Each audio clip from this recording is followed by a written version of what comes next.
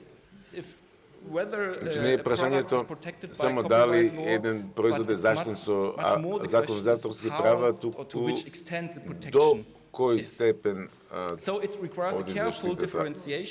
Значи треба да направиме јасна разлика меѓу елементите генерирани од АИ и од оние создадени од човек. И последното прашање е за одговорност. Кој е одговорен за резултатите на вешка интелигенција? Сте го знаете SpongeBob SquarePants. Ти го користим за пример. Го прашаме ChatGPT, односно New York Times го прашале да создаде слика на анимиран сунгер што носи панталони. И ова бил одговорот. Ова бил одговорот на ChatGPT и ова е многу слично на оригиналниот и од перспектива на авторски права според мене ова е повреда на авторски права. Поради јасните сличности сам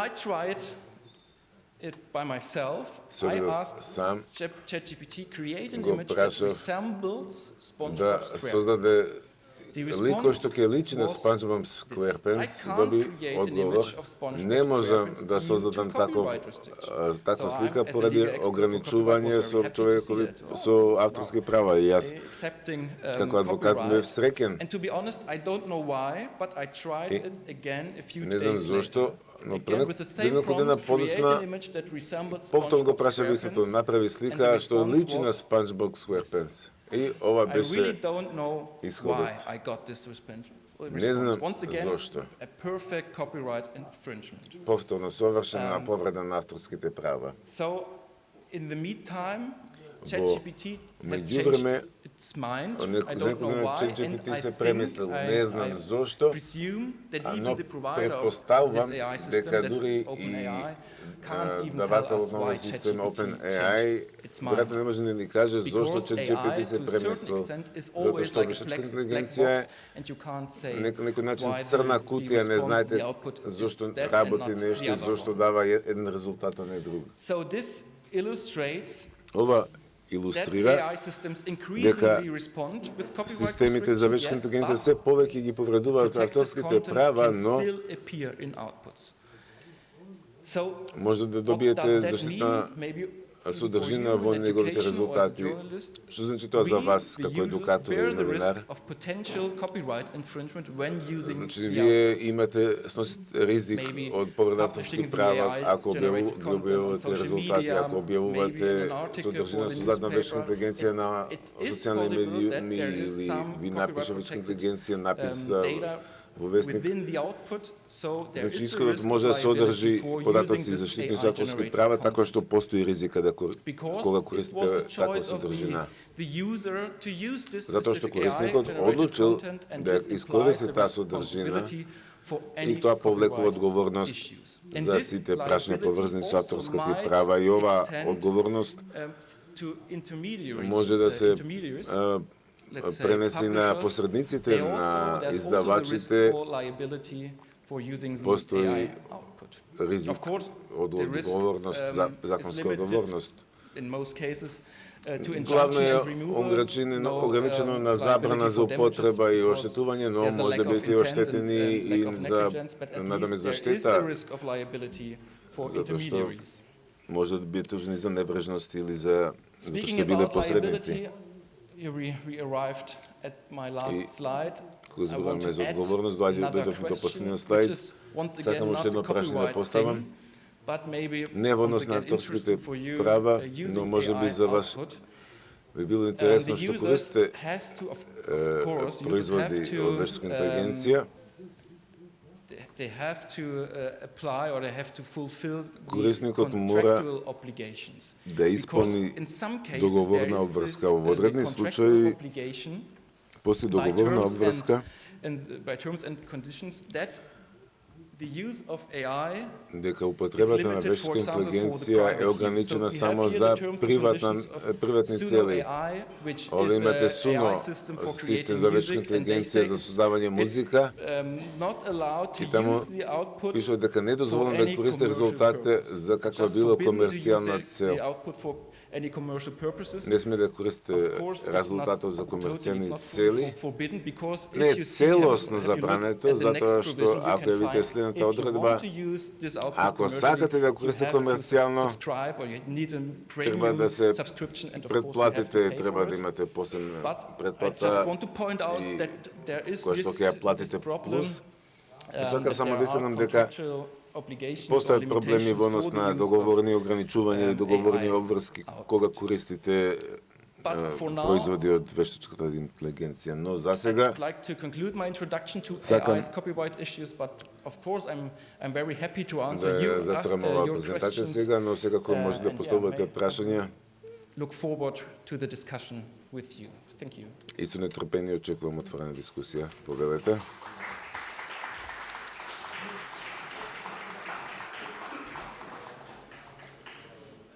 So if there are any questions, just feel free. Дали имате прашање само слободно? Јас би поставила прашање.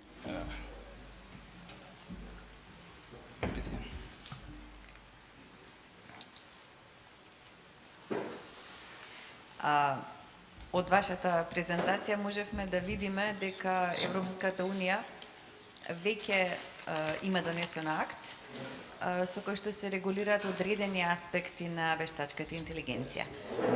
Но овој акт, ако сум добро информирана, се уште не ги штити корисниците.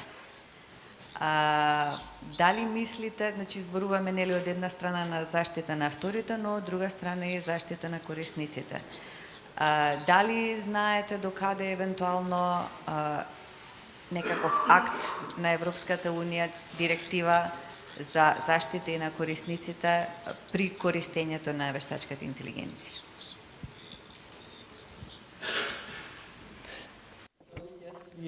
The AI regulation, of course, it's for the protection of consumers. Да, секако мора се заштити потрошувачите, не само давателите, но не корисници на системите на вештачка интелигенција, повеќе за високоризични системи, да речеме, кога се користат такви системи во медицина. Но за deepfake, за лажни слики, видео не.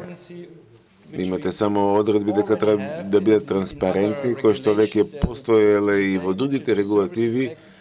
Имате и во американскиот USD законот, постојат одредени прописи за транспарентност, кои што може да се применат и на генеративне АИ, но само одредени случаи, не во сите се. Не постои посебна заштита на корисниците, потрошувачите на медиумите, но имате спорачено од 50 за луѓето кои што вршат дистрибуција на вештачки системи на вештачка интелигенција, но само за deepfake, за лажни видеа. Но тие правила може само да се користат. Но проблем е дека како дистрибутер на систем за вештачка интелигенција, да речеме, јас создавам лажна слика и ја постирам на социјалните медиуми и наредниот корисник ја искористи таа слика, тој не спаѓа, не го покрива законот, затоа што он не извршил дистрибуција. Немаме општи правила за содржина генерирана од вештачка интелигенција. Може би било добро да се има, особено кога се од аспект на медиумска писменост и од аспект на претрошувачот, но законот за вештачка интелигенција на Европската Унија не го уредува ова. Идејата беше поинаква, зашто преговорите почна пред многу години.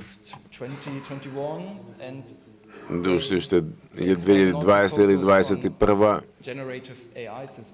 и не тогаш не постоја генеративни AI системи, така што не ни знаја што ова регулатива треба да уреди.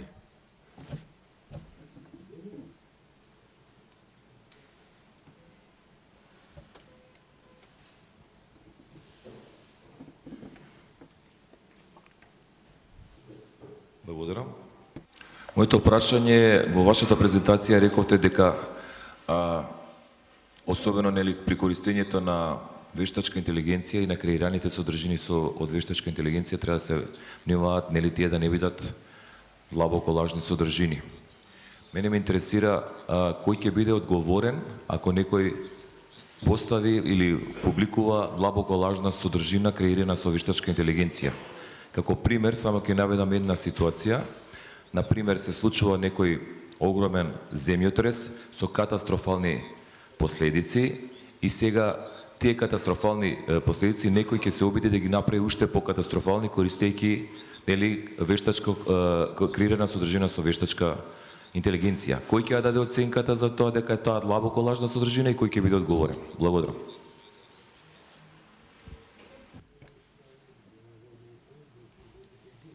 Кој би бил одговорен за употребата на deepfake? Однос на законот за вештачка интелигенција, значи дистрибутерот, затоа што е обврзан да наведе дека таа слика е генерирана од вештачка интелигенција. Но одговорноста, законската одговорност,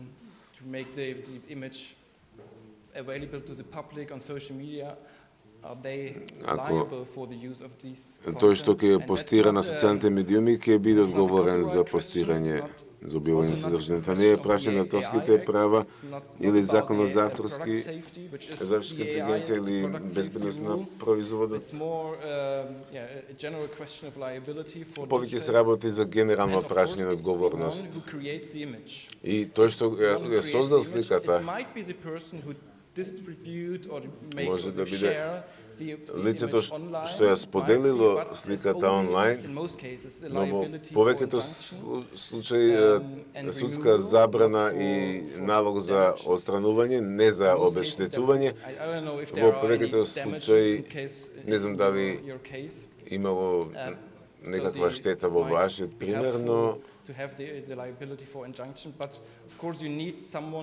потребно е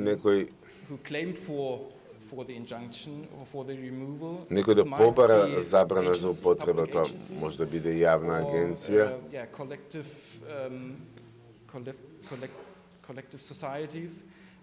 или здружение на граѓани, но одговорност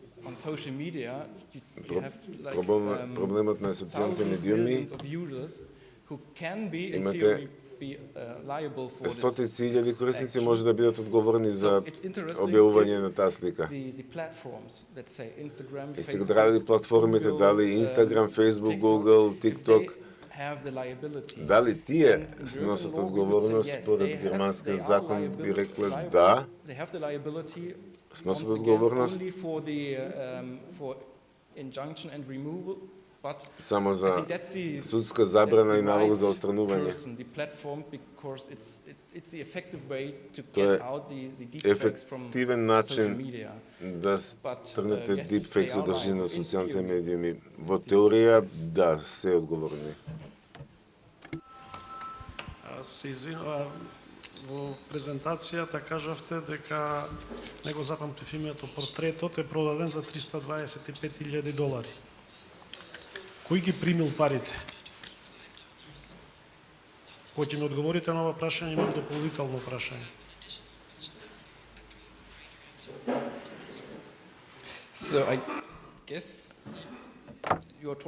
Мислам дека зборувате за оваа слика. Се продаде во Кристис, односно аукцијската куќа, веројатно дека тие добија некаков си дел од тоа, некој процент, но главната сума е во го доби колективот на автори, но сепак не е прашање поврзано со авторските права, туку повеќе со договорот кој што го склучиле аукцијската куќа и авторите. Значи би можел да ви ја продадам оваа слика без рамката и без формулата на дното, бидејќи комбинацијата е заштитена со авторски права, а сликата, фотографијата не. Значи оваа фотографија би можел да ја продадам без тоа на сите вас и ако сакате да платите $400,000 слободно, но ова е повеќе прашање поврзано со договорот. Ако сум продавачот, јас ги земам парите, ако не сум, тогаш оди на колективот од автори. Извинете, дали имавте уште едно прашање? Не станува збор за авторски права, но тој што ја креирал содржината, односно овдека сликата, станува збор за artificial intelligence, дали станува збор за компанија или физичко лице, тој што е креатор мора да ја има и одговорност, значи не може да се сведе само на класична продажба на некаков си производ. Кажувате има влез, input и output, тој што ги става влезните содржини, дали се тие текст, видео или било каква содржина, автоматски мора да има одговорност и за содржината која што излегува. Дали е таа длабоко дезинформацијска информација или длабоко дезинформацијска содржина, не може да се кажува дека излезот е производ на вештачка интелигенција и никој не поднесува никаква одговорност.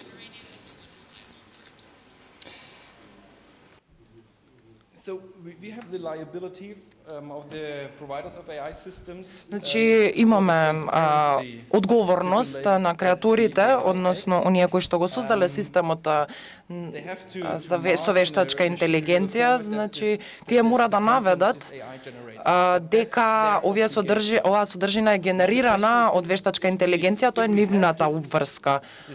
Но ако имаме ваква ознака, што е во формат читлив за машини, дека некоја содржина или дело е создадено од вештачка интелигенција, но ако е објавено на социјалните медиуми, корисниците не ги интересира оваа ознака. Во однос на OpenAI, во овој случај, дали OpenAI е одговорно за ова дело, јас би рекол, не бидејќи нема поврзаност на исходот генериран од вештачка интелигенција, значи не можете да го припишете овој резултат генериран од вештачката интелигенција на производителот на системот со вештачката интелигенција. Значи ова е мое мислење од германска правна гледна точка. Значи тој резултат не може да се припише на производителот на овој систем, но може би било корисно да се разгледа како ова одговорност може да се припише на креаторите на овие системи, но ако имаме една дипфейк содржина која што е објавена на социјалните мрежи, бидејќи ако е на Facebook, на Google, значи одговорноста во тој случај на овие креатори нема да ги реши проблемите со дипфейк содржини. Уште едно прашање. Во однос на liability и моделот на авторство. Споменавте дека одредбата кај нас значи само физичко лице. Меѓутоа, дали предвидувате промени во моделот на авторство и докажување на авторството од типот на автор, физичко лице плюс тек компанија која што стои позади моделот, AI моделот што е користен за производство на одредена авторска содржина и едноставно кога мислите дека ќе отидеме подалеку понатаму во смисла на обезбедување докази дека одредени автори сепак користат AI модели и на некој начин која е таа одговорност во смисла на институционална или организациона поставеност, каде што истите ќе треба да ги докажуваат на некој начин AI моделите што се користени од нивна страна. Фала. So there, you mentioned or you point out Поставивте многу важно прашање. Прво нешто, физичкото лице, мислам дека е многу често, особено во европските закони за авторски права, потребно е да креаторот на оваа содржина да биде физичко лице.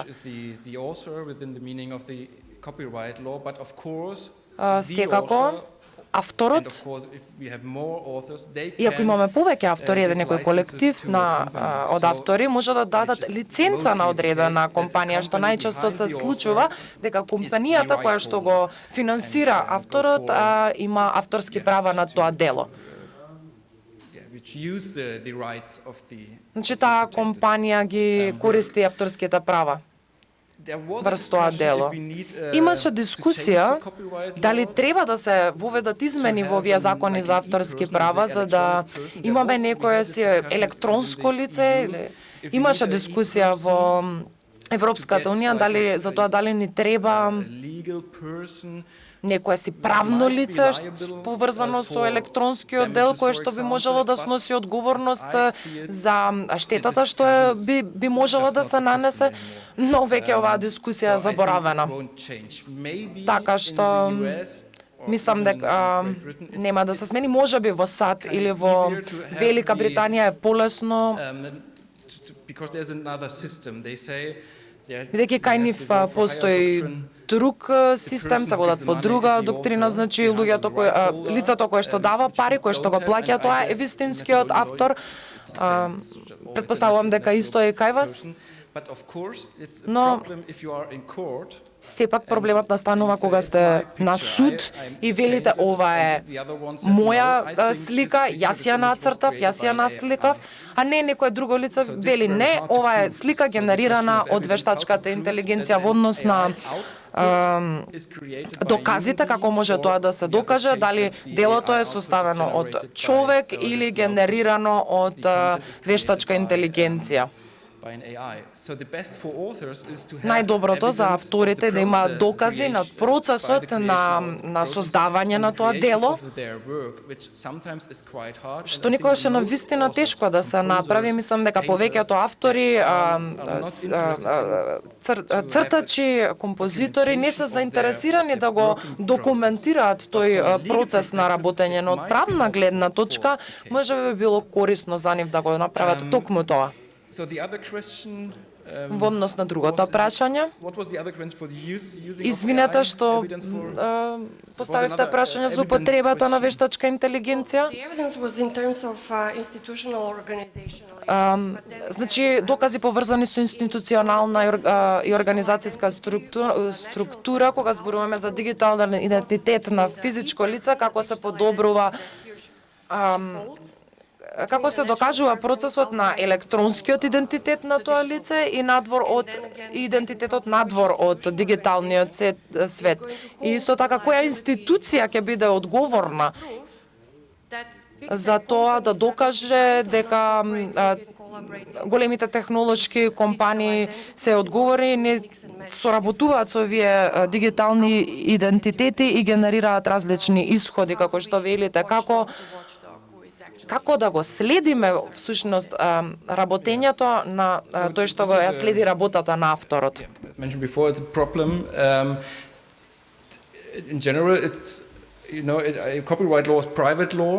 Како што кажавме претходно, ова е општ проблем.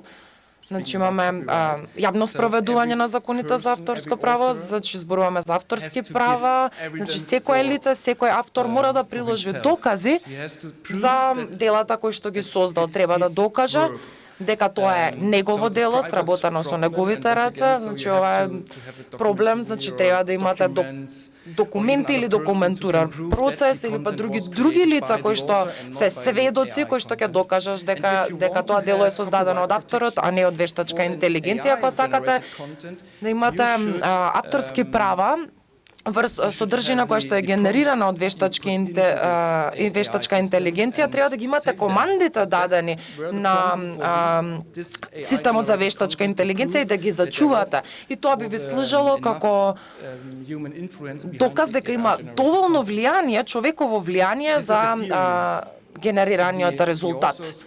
Значи ова е теоретски гледано. Не знам дали секој автор би ги зачувал овие команди. Не сум баш сигурен во тоа.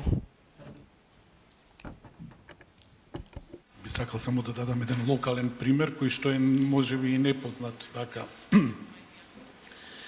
ниту во нашата средина, а мислам дека ќе даде одговор на некои прашања. Веднаш штом стана достапен ChatGPT, излезе компилација на раскази од македонска авторка, нема да го споменувам името, која што во своите раскази вклучи еден генериран комплетно од вештачка интелигенција, а практично трениран на неизините претходни дела. Не на други автори, туку на собствената работа која има претходно направено.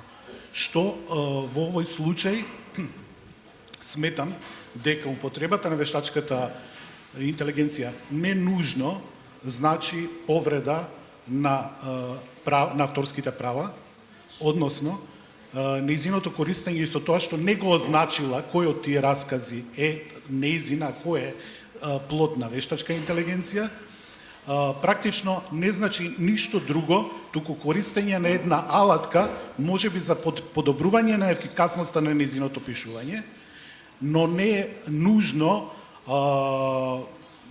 злоупотреба на авторските права. Што значи дека имаме нова ситуација во која што алатката е искористена на истиот начин на кој што би било и машината за пишување или пак можеби компјутерот, како помошно средство во реализација на еден авторски зафат. Тоа е еден локален пример кој што мислам дека може да биде симптоматичен и во одговорите и на овие прашања кои што ги имавме досега поставени.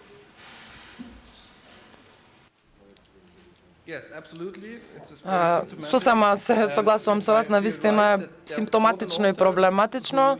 Значи, ако добро ве сватив, има авторка која што искористила сопствени дела, значи овде не станува збор за прекршување на авторски права, значи таа има авторски права над своите дела, но интересното прашање е дали ние би ги искористиле приказните на оваа авторка и добиваме една песна или приказна слична со претходните, која што е слична со претходните, но сосема својствена, сосема ново дело, дали би станувало збор за прекршување на авторските права, бидејќи стилот на пишување на авторката не е заштитен со авторски права. Само поединечното дело, поединечната креација. Но ако се користат овие системи со вештачка интелигенција само како алатка, како што споменав претходно,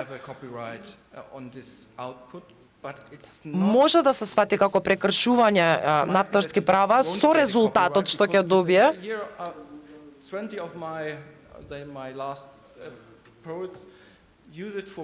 Затоа што многу автори ги користат овие алатки за создавање нови, но би било тешко да се добие авторски права врз таа содржина. Например, ако се рече не сакам да ги користам овие зборови или овој ритам или оваа приказна,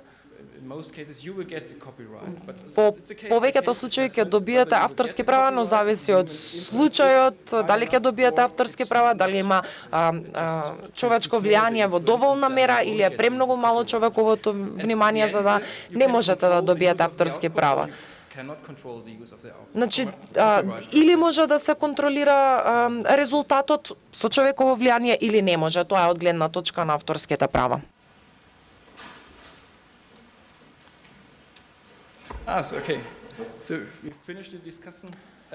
Во ред, мислам дека заврши дискусијата. Има програмата денес е долга и исто така во предстојната недела ви благодарам уште еднаш што ме поканивте. Доколку имате прашања, ве молам не двоумете се да ме контактирате. Можам да ја споделам со вас мојата адреса на e-пошта. Ве молам, би бил среќен да добијам повеќе увид во македонските закони. Ви благодарам многу.